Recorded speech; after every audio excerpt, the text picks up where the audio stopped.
Assalomu alaykum, hurmatli obunachilar, hurmatli yurtdoshlar. YouTube ishqibozlari uchun mazza bir Nexus 3 avtomobil topib qo'ydik do'stlar. 2022-yil do'stlar, mashinamiz ile mexanik korobka oladi. Probeklar ham 4000 km. Premiyadan gap turibdi do'stlar.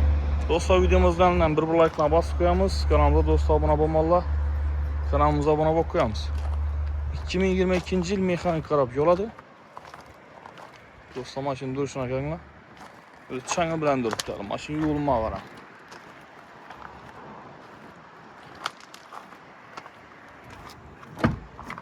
Dostlar, maşının salonuna itibar etiniz. Matı yolluk duruptu yine. 4000 km yürüyen. Üzerine kitapları. Hemen esası joy-joyunda duruptu. Az bağaç kısımları bilen motor kısımlarını bir qator yüzeti veremiz dostlar. Yine dostlar, masla neresi? Masla.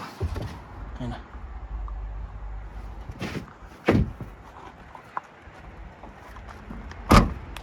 Hele metan koyulma maşına.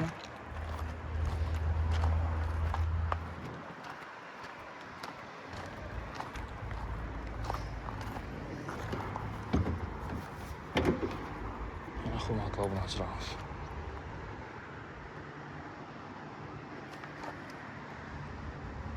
Zavod.